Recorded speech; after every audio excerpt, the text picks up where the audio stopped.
All right, man. We kind of touched on this before, but should the Detroit Pistons trade the number one pick? Um,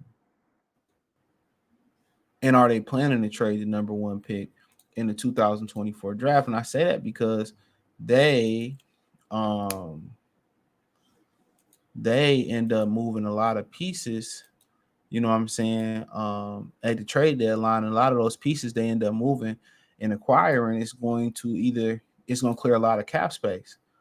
So most people figure that they're not going to be able to get a really big name free agent or two of them. They probably overpay a guy like Tobias Harris to come back, which would be a mistake.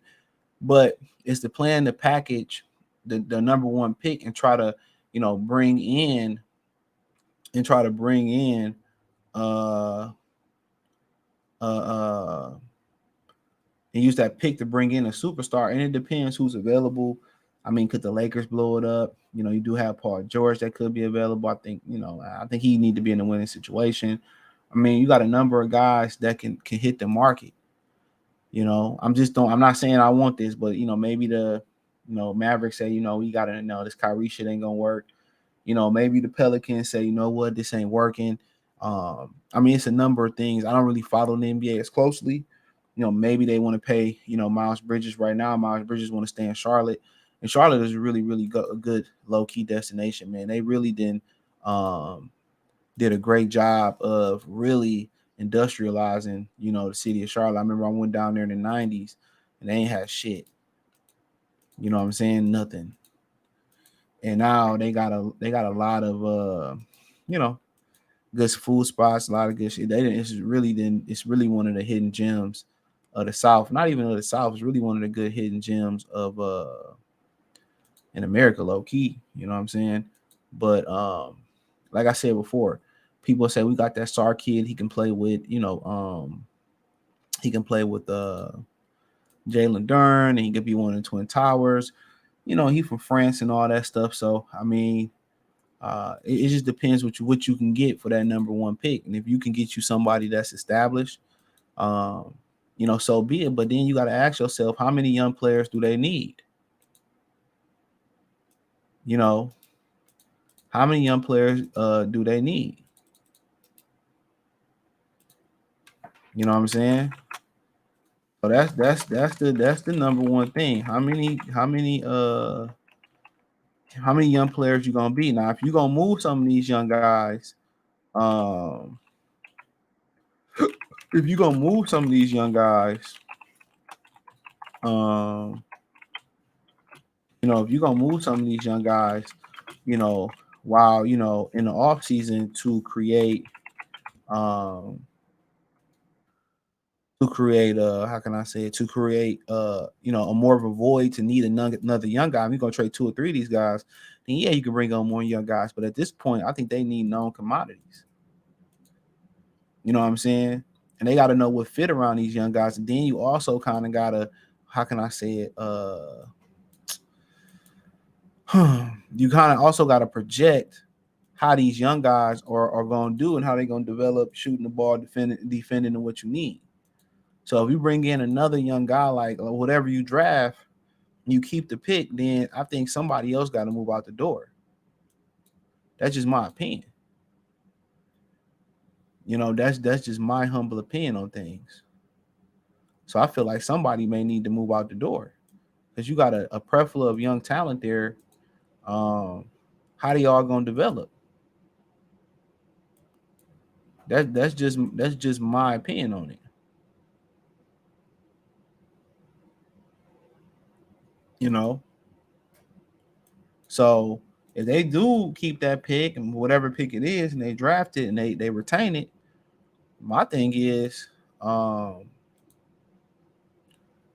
like how you gonna develop all these young guys? Y'all having a hard time developing the ones y'all got right now. Just my opinion. Just my opinion on it. So, um, but uh, in my opinion, you gotta look what can help you, and come up with a plan how you gonna develop all these guys because you can't pay them all. And I got an idea where one of the guys from the core need to go, but B Taylor gonna get mad if I say it, so I ain't gonna say it, bro. I ain't gonna say it, you know. But at some point, a lot of these guys just probably just need to change the scenery. You know, a lot of these guys just probably just need to change the scenery. But to each his own. To each his own. But if I'm being honest with them, I think they gotta kind of clear some room, bro. Eventually,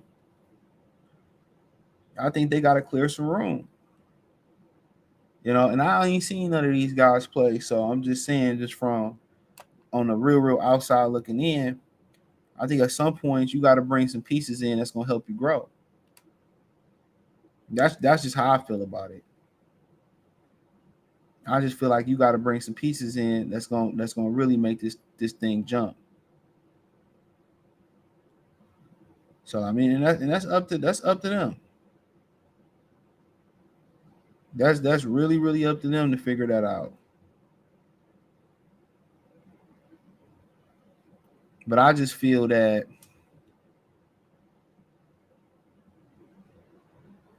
I just honestly feel that they what's wrong with the NBA? They don't have enough veteran talent, bro.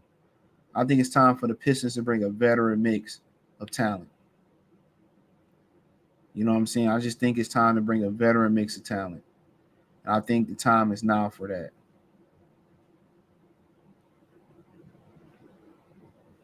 You know, I just think the time is now.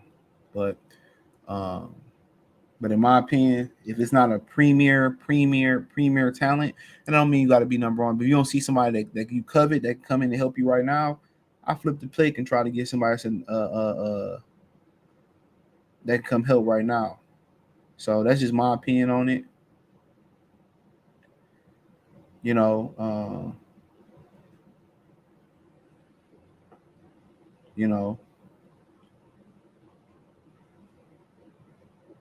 you know, but but that's just my opinion. But uh, I just think they got some decisions to make. They got some decisions to make.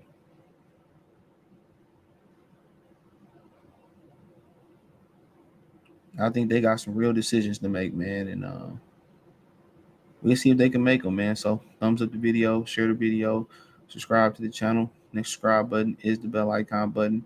Hit all notifications, increase your chance to get notifications. We go live or drop video. Financially, want to support the channel. Cash App $ CJ Good 313, Venmo CJ Good 313, PayPal link in description. Appreciate the love and support. Let me know what you think in the comment section. Peace.